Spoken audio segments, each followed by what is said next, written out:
Audio Jungle.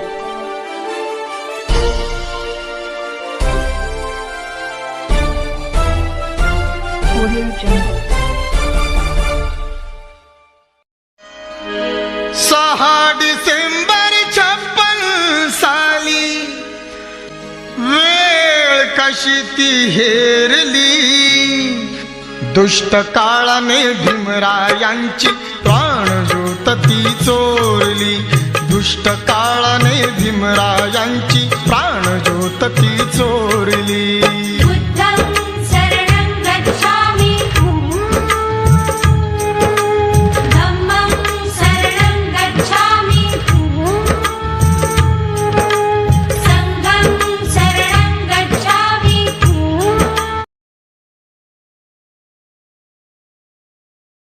मैं यहाँ पर संविधान की अच्छाइयाँ गिनाने नहीं जाऊंगा, क्योंकि मुझे लगता है कि संविधान कितना भी अच्छा क्यों ना हो, वो अंततः बुरा साबित होगा अगर उसे इस्तेमाल में लाने वाले लोग बुरे होंगे, और संविधान कितना भी बुरा क्यों ना हो, वो अंततः अच्छा साबित होगा अगर उसे इस्तेमाल में लाने वाले लोग अच्छे होंगे. विश्व के सबसे बड़े लिखित संविधान के रचयिता डॉक्टर भीमराव अंबेडकर, जिन्हें अपने बचपन में घोर जातिवाद का सामना करना पड़ा, अपने स्कूल में उच्च वर्ग के विद्यार्थियों से दूर जमीन पर बैठकर पढ़ना पड़ता था, जिनके अपने बाल अपनी बड़ी बहन से कटवाने पड़ते थे, क्योंकि गांव का कोई नाई इन्हें हाथ लगाकर दूषित नहीं होना चाहता था, और जिन्हें समाज की इस घिनौनी विचारधारा की वजह से अपना सरनेम सकपाल से बदलकर अंबेडकर करना पड़ा था.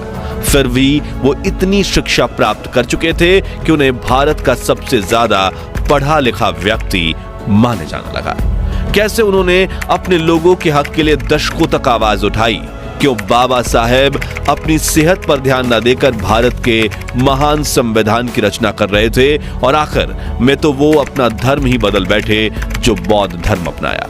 और इस धर्म को अपनाते वक्त उन्होंने कौन सी 22 प्रतिज्ञाएं ली थी जिन पर काफी विवाद हुआ था. आज जानेंगे बाबा साहब भीमराव अंबेडकर के जीवन से जुड़ी ऐसी ही कुछ अनसुनी अनकही बातें, लेकिन उसके पहले नए दर्शक जल्दी से चैनल को सब्सक्राइब कर दीजिए.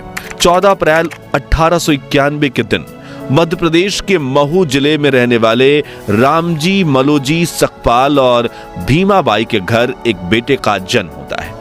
मां भीमाबाई अपने बेटे का नाम भीमराव रखती हैं, जो अपने माता पिता की 13वीं संतान थे.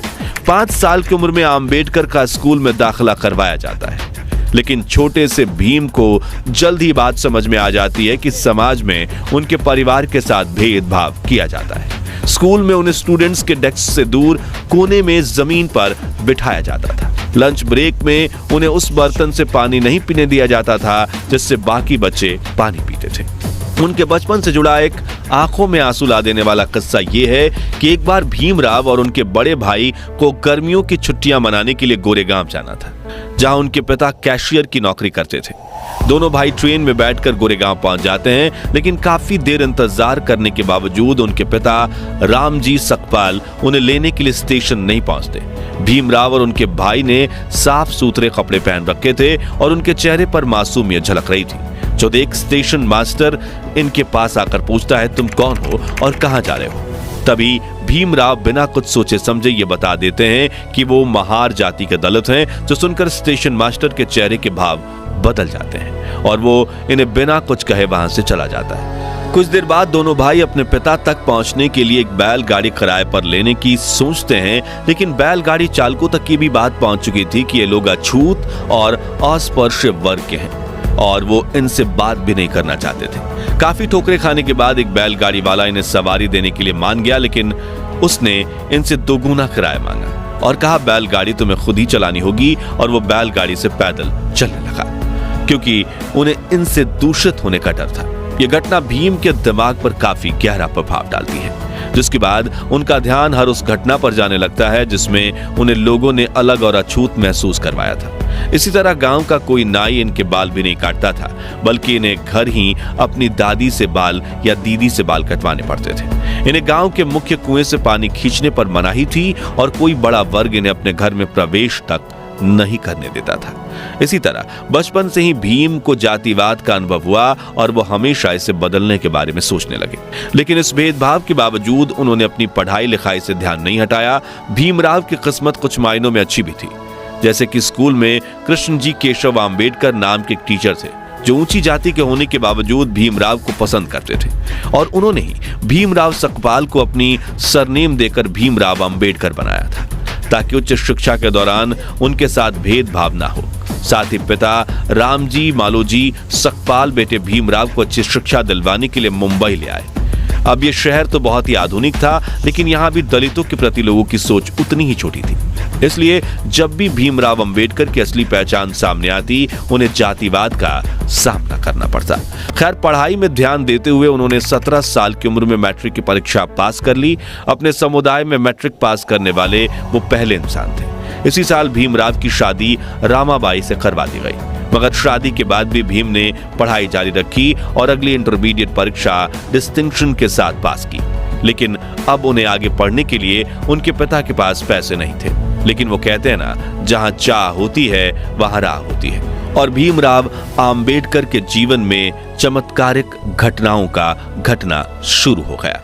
आपको बता दें कि जब बड़ोदरा के महाराज ने उन्हें पढ़ने के लिए स्कॉलरशिप दी, जिससे उन्होंने न सिर्फ बीए की पढ़ाई पूरी की, बल्कि 1913 में उन्होंने अमेरिका जाकर यूनिवर्सिटी ऑफ कोलंबिया से मास्टर्स में दाखिला लिया। 2 साल में उन्होंने एमए की पढ़ाई पूरी की और अगले ही साल अपनी पीएचडी थीसिस भी पूरी कर ली। जिसके बाद भीमराव लंदन चले गए, जहां उन्होंने London school of economics join किया।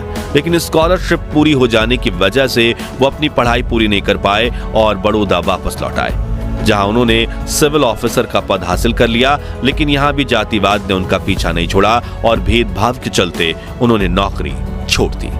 1918 में भीमराव बॉम्बे के सिडेनहम कॉलेज में लेक्चरर बने।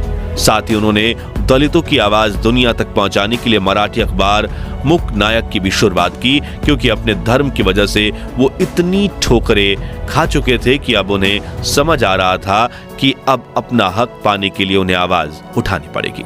इसी बीच कुछ समय लंदन जाकर उन्होंने वकालत में अपनी पढ़ाई पूरी कर ली थी। इस तरह वो अपने जमाने के भारत के संभवतः सबसे ज्यादा पढ़े लिखे व्यक्ति बन चुके थे।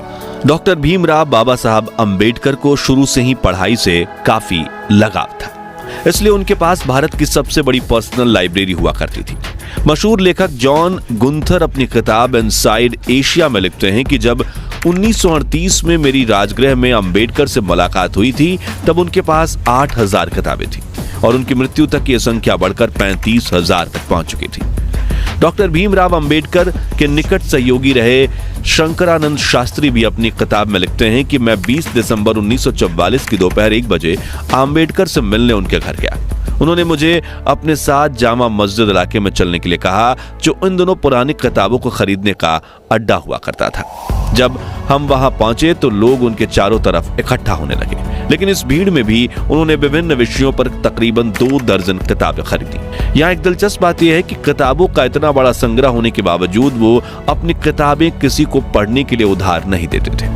किताबें मांगने वाले व्यक्ति को वह मुंह पर कह देते थे कि अगर आपको किताबें पढ़नी है तो मेरे पुस्तकालय में आइए। किताबों के प्रति उनकी भक्ति इस हद तक थी कि वो जैसे ही घर पहुंचते अपने पुस्तकालय में चले जाते। उनके पास कपड़े बदलने का समय तक नहीं होता था, फिर वो एक पुस्तक चुनकर पढ़ने बैठते थे। उनके अनुयायी बताते हैं कि रात में अंबेडकर अपनी पढ़ाई में इतना खो जाते थे कि उन्हें बाहरी दुनिया का कोई ध्यान नहीं रहता था। अंबेडकर जी अपने स्टूडेंट्स से कहते थे कि तुम्हारे पैरों में जूते भले ना हो, लेकिन तुम्हारे हाथों में किताब अवश्य होनी चाहिए। खैर, बाबा साहब अंबेडकर की लाइफ जर्नी पर वापस आए तो वर्ष 1924 में उन्होंने बहिष्कृत हिताकरणी सभा के नाम से एक एसोसिएशन की शुरुआत की, जिसका काम दलित विद्यार्थियों के लिए हॉस्टल, स्कूल और मुफ्त लाइब्रेरी स्थापित करना था। साथ ही वो कई सभाओं में हिस्सा लेकर दलितों की समानता को लेकर सवाल उठाने लगे। फिर चाहे 1972 का महार सत्याग्रह हो, गोलमेज सम्मेलन हो या फिर संविधान सभा में दलित अधिकारियों के लिए आवाज उठाना हो। इस बीच उन्होंने ये बात नोटिस करी कि महार जाति जिस हिंदू धर्म को मानती है, उसी धर्म की बाकी जातियां उनके साथ अछूत व्यवहार करती है। इसलिए उन्होंने 13 अक्टूबर 1935 के दिन नासिक में आयोजित एक सभा में उन्होंने ये घोषणा की कि वो हिंदू धर्म छोड़ने का फैसला ले चुके हैं। पहले तो महार जाति के कुछ लोगों को झिझक हुई, लेकिन 1936 में बाबा साहब ने महार सम्मेलन में मुक्ति कोण पथे यानी मुक्ति क्या है नाम से एक भाषण दिया, जिसमें उन्होंने तर्क के साथ समझाया कि दलितों को अपना धर्म परिवर्तन क्यों करना चाहिए। लेकिन अगले 20 साल तक वो ये तय नहीं कर पाए कि उन्हें कौन सा धर्म अपनाना चाहिए। शुरुआत में बाबा साहब का झुकाव इस्लाम धर्म की ओर था, फिर उन्हें आर्य समाज और सिख धर्म अपनाने का भी सुझाव दिया गया, जिसके बाद उन्होंने ईसाई धर्म के इतिहास को समझने की कोशिश की और दुनिया के कई धर्म तलाशे। लेकिन फिर 1955 में उन्होंने बौद्ध धर्म अपनाने का फैसला लिया। लेकिन उन्होंने बौद्ध धर्म ही क्यों चुना? तो इस सवाल का जवाब उन्होंने खुद अपने article Buddha and the future of his religion में दिया है, जिसमें उन्होंने लिखा है कि हिंदू, ईसाई, इस्लाम और बौद्ध धर्म की गहरी तुलना करने के बाद कहा कि बुद्ध किसी ईश्वर के पुत्र, पैगंबर या खुद ईश्वर नहीं बल्कि एक इंसान होने का दावा करते हैं। उन्होंने एक इंसान के रूप में ही अपने धर्म का प्रचार प्रसार किया। साथ ही गौतम बुद्ध ने कभी भी चमत्कार या अलौकिक शक्ति का दावा नहीं किया और इससे काफी ज्यादा वो प्रभावित हुए। इसके अलावा बौद्ध धर्म में बाबा साहब को बाकी धर्मों से ज्यादा तार्किकता और गलती करने की गुंजाइश भी दिखी। इसके अलावा उन्होंने अपने इस लेख में कई बातों का उल्लेख किया है, जिसे आप गूगल सर्च करके डिटेल में पढ़ सकते हैं। खैर, बाबा साहब के इस लेख पर भी काफी सवाल खड़े हुए थे और बाकी धर्मों के लोग उनसे खफा भी हो गए थे, लेकिन उन्होंने अपना धर्म बदलने का फैसला लिया था। इसलिए 14 अक्टूबर 1956 के दिन बाबा साहब आम्बेडकर अपने 3,65,000 समर्थकों के साथ नागपुर में पूरे विधि विधान से बौद्ध धर्म को अपना चुके थे। इस दौरान उन्होंने 22 ऐसी प्रतिज्ञाएं ली थी जिन पर पूरे देश में विवाद हुआ था। साथियों, ये प्रतिज्ञाएं सही हैं या गलत, ये तय करना हमारा फैसला नहीं है और ना ही हम इसके समर्थन में हैं या इसके खिलाफ हैं, बल्कि हमारा काम आपको सिर्फ इतिहास के बारे में बताना है। तो चलिए उनमें से कुछ प्रतिज्ञाओं के बारे में जानते हैं। मैं ब्रह्मा, विष्णु और महेश में ना विश्वास रखूंगा और ना पूजा करूंगा। मैं राम और कृष्ण जो भगवान माने जाते हैं उनमें आस्था नहीं रखूंगा। मैं गौरी और गणपति और अन्य देवी देवताओं में आस्था नहीं रखूंगा। मैं भगवान के अवतार में विश्वास नहीं करता। मैं कभी नहीं मानूंगा कि भगवान बुद्ध विष्णु के अवतार थे। मैं हिंदू धर्म का त्याग करता हूं जो मानवता के लिए हानिकारक है और मुझे विश्वास है कि मैं धर्म परिवर्तन द्वारा फिर से जन्म ले रहा हूं, वगैरह। डॉक्टर आम्बेडकर की इन प्रतिज्ञाओं ने हिंदू धर्म के उनके समर्थकों को ठेस पहुंचाई थी और धर्म परिवर्तन ही उनके जीवन की इकलौती सबसे बड़ी कंट्रोवर्सी है। चलिए अब जानते हैं दुनिया के सबसे बड़े लोकतंत्र की नींव जिस पर टिकी है, उस संविधान के बनने के पीछे की अनसुनी कहानी। तो 9 दिसंबर 1949 के दिन 299 सदस्यों वाली संविधान सभा की पहली बैठक हुई थी। इस सभा ने 1946 से 1949 के बीच उथल पुथल भरे 3 सालों में काम किया। इस दौरान देश में कई बड़े सांप्रदायिक दंगे हुए और देश का बंटवारा भी हुआ। इस कारण भारत और पाकिस्तान के बीच मानव इतिहास का सबसे बड़ा प्रवासी संकट पैदा हुआ। इस दौरान भारत में 550 से ज्यादा रियासतों का मुश्किल भरा एकीकरण का काम भी संपन्न हुआ था। ऐसे में संविधान बनाना काफी मुश्किल था, जिसके लिए उस समय देश के सबसे ज्यादा पढ़े लिखे व्यक्तियों में से एक डॉक्टर बाबा साहब आम्बेडकर को 29 अगस्त 1947 के दिन संविधान सभा की ड्राफ्टिंग कमेटी के अध्यक्ष के रूप में नियुक्त किया गया था, जिसमें 7 सदस्य थे। लेकिन कहा जाता है कि संविधान बनाने का 90% काम बाबा साहब आम्बेडकर ने अकेले किया था, लेकिन उन्होंने कभी इसका श्रेय अकेले नहीं लिया। राष्ट्रपति महोदय, सर, मैं ड्राफ्टिंग कमेटी द्वारा निश्चित की हुई संविधान की रूपरेखा को प्रस्तुत करता हूं और निवेदन करता हूं कि इस पर विचार किया जाए। राष्ट्रपति महोदय, सर, मैं इस सदन में उपस्थित उन लोगों में से एक हूं जो जानते हैं कि इस संविधान का मसौदा तैयार करने में डॉक्टर अंबेडकर ने कितनी मेहनत और लगन खर्च की है। शायद सदन को पता हो कि उसके द्वारा मनोनीत 7 सदस्यों में से एक ने इस्तीफा दे दिया और उसकी जगह किसी और को नहीं लिया गया। एक सदस्य थे अमेरिका में, तो उनकी जगह भी खाली रही और एक और सदस्य अपने कुछ कामों में, राज्य के कामों में व्यस्त रहे, इसलिए उनकी जगह भी खाली रही। 1 या 2 सदस्य दिल्ली के बाहर थे और शायद सेहत की वजह से शामिल न हो सके। इसलिए आखिर में हुआ यूं कि मसौदा तैयार करने का सारा भार आ पड़ा डॉक्टर अंबेडकर पर। और मुझे कोई शक नहीं कि हम सब उनके अनुग्रहित हैं। मुझे जो भी श्रेय दिया जा रहा है वो मेरे अकेले का नहीं है। इसका कुछ हिस्सा जाता है सर BN राव को, जो कि हमारी इस सभा के संवैधानिक सलाहकार हैं, जिन्होंने ड्राफ्टिंग कमेटी के विचार करने के लिए संविधान का कच्चा मसौदा तैयार किया। इस श्रेय का कुछ हिस्सा उस ड्राफ्टिंग कमेटी के सदस्यों को भी जाना चाहिए। लेखक अशोक गोपाल के हाल ही में डॉक्टर अंबेडकर की जीवनी पर लिखी एक किताब, जिसमें उन्होंने बताया कि डॉक्टर अंबेडकर ने कैसे अपने खराब स्वास्थ्य से जूझते हुए तमाम मतभेदों को दूर करके दुनिया के सबसे बड़े संविधान में से एक को तैयार किया। इसके प्रारंभिक निर्माण के दौरान ही 2500 से ज्यादा संशोधन किए गए थे। बताया जाता है कि डायबिटीज और ब्लड प्रेशर से पीड़ित होने के बाद भी अंबेडकर ने संविधान तैयार करने में काफी श्रम किया।